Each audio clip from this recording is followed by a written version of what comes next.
Alors, ça c'est le barrage, on ne peut pas aller plus loin? On ne peut pas traverser ce barrage. Pourquoi? Car il y a des ennemis au-delà, là-bas. Et le temple d'Angkor, c'est juste devant? Oui, il y a 3 kilomètres en avant.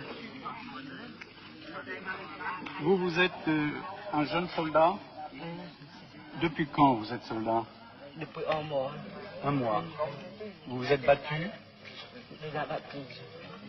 Beaucoup? 5 ou 6 fois. Quel âge vous avez? 20 ans. Et vous avez des camarades jeunes? Des jeunes comme moi. Qu'est-ce que vous faisiez avant? Un élève de l'école? Du lycée. Vous êtes beaucoup d'élèves de lycée là?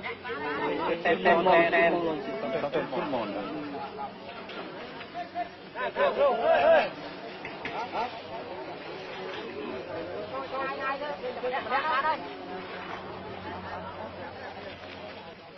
Là, nous trouvons de nouveau un léger barrage.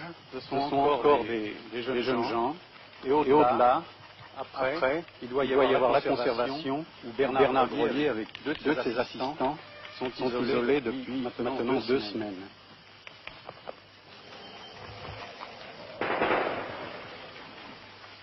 Vous avez entendu un coup de feu.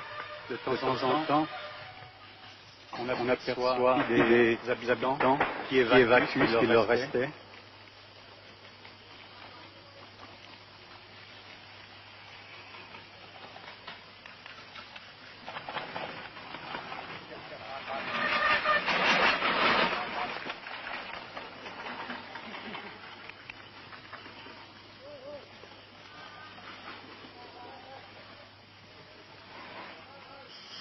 Voilà. Après une route déserte, tout d'un coup, les deux drapeaux français, c'est l'école française d'Extrême-Orient et la conservation du monument d'Angkor.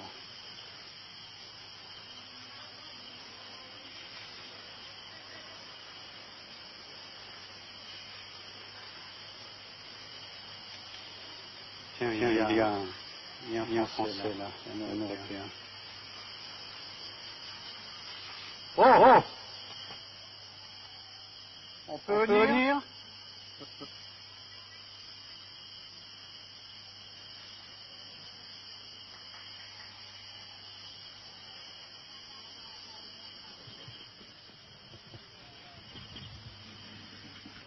Ça, c'est notre dépôt principal où nous avions systématiquement rentré toutes les statues, tout ce qui restait dans les monuments ou ce qui était découvert au fur et à mesure, d'abord pour les protéger, les restaurer.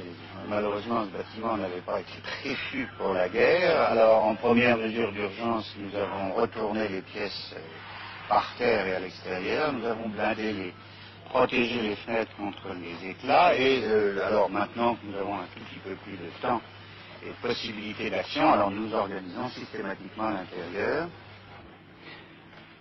Non, qu'est-ce que c'est ça? Ça, c'était autrefois. Nous avions ici des collections céramique, bronze et bois. Et dans les premiers jours des accidents militaires, nous n'avons pu faire autre chose que de les coucher de toute urgence, qui donne un peu cette impression de charnier ou d'ossuaire. Alors nous allons maintenant, bien entendu, d'abord emballer les choses les plus précieuses et ensuite protéger les autres. C'est joli, ces mains dressées, on dirait qu'il supplie là. C'est d'ailleurs, plus exactement, c'est un geste qui nous conviendrait parfaitement si nous avions leur rectitude morale, n'est-ce pas? C'est le geste du Bouddha qui exprime l'absence de crainte. On peut espérer, au fond, qu'avec tous ces gestes d'absence de crainte, nous éviterons justement que la conservation puis les monuments soient endommagés. Alors il y a quelques pièces très très belles que nous venions de restaurer, justement, qui devaient aller de toute façon au Musée national et qui vont s'y retrouver pour être plus tard exposées quand les temps sereins sont revenus. Ça, c'est une admirable chose. D'abord, nous avons emballé les pièces les plus belles, les plus importantes, tous les bronzes. Cela, c'est déjà parti sur Phnom Penh. Le Musée national de Phnom Penh va devenir le refuge, n'est-ce pas, des choses les plus importantes de l'art khmer. Et ça, là, vous allez blinder avec quoi? Ça, ce sont les plaques perforées qui protègent les caniveaux en temps normal. Ça fait une très bonne protection contre les éclats et les balles perdues. Et nous pensons que dans quelques jours, quoi qu'il puisse arriver, j'espère qu'il n'arrivera plus rien, mais enfin, quoi qu'il puisse arriver, l'essentiel de notre collection sera raisonnablement protégé. Est-ce qu'il y a eu des dégâts? Alors, à l'intérieur de la conservation, par miracle, à peu près rien. Il y a eu un certain nombre d'obus de mortier et de balles qui sont, mais il n'y a rien eu. Il y a même eu un nouveau miracle de la géographie bouddhique, car, vous allez voir là-bas tout à l'heure, nous avions 5 immenses statues de l'Avalokiteshvara, devant lesquelles un obus de mortier est tombé, et alors que le mur derrière a été criblé d'éclats, les statues n'ont rien reçu.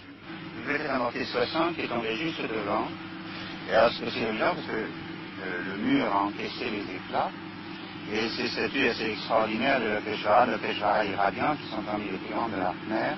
Nous avions rentré récemment avec beaucoup de mal d'ailleurs, car elles étaient à 40 km au nord d'Angkor, et il avait fallu faire une piste spécialement pour les rapporter. Eh bien, elles ont subi leur baptême du feu absolument impavide, car aucun éclat ne les a touchées. Même pas parce que je vois la suite. Ah non, ça c'était le grès qui desquamait, c'est d'ailleurs pour ça que nous avions rapporté, n'est-ce pas, le grès s'abîme terriblement sous l'action du climat, ils étaient en plein air, et nous avions rentré. Et vous voyez, les éclats ont moucheté tout le mur derrière, entre les statues, sans les atteindre. Jusqu'à présent, le pire a été évité, il n'y a pas de destruction. Alors, jusqu'à présent, c'est ça, jusqu'à présent, et pour autant que nous sachions, des monuments d'Angkor sur lesquels nous avons des renseignements précis, directs et clairs, il n'y a pas eu d'accident. Et nous espérons, alors là, vraiment, que ça continuera.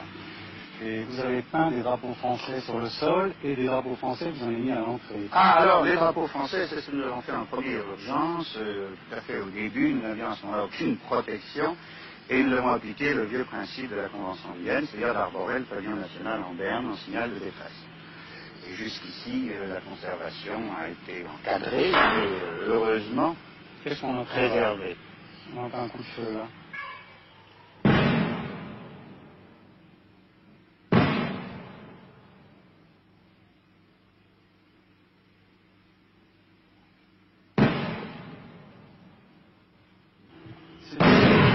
Combien ça, Je crois que c'est du 105, c'est la partie de protection qui est au PC juste à côté. Alors ils font des telles interdictions, à peu près régulièrement, le matin et le soir en particulier. Ça claque sec, hein? C'est sec, oui, puis alors nous sommes sous le vent. Mais alors ces obus vont tomber où? Ils vont passer au-dessus, là? Ils passent au-dessus de la rivière. Mais ils ne tombent pas sur les temps. Ah non, ça c'est tout à fait sur l'est de Siem Reap. Ils doivent tirer loin, on n'a pas entendu les arriver, ils doivent tirer à 10 000 mètres ou 8 000 mètres, à peu près.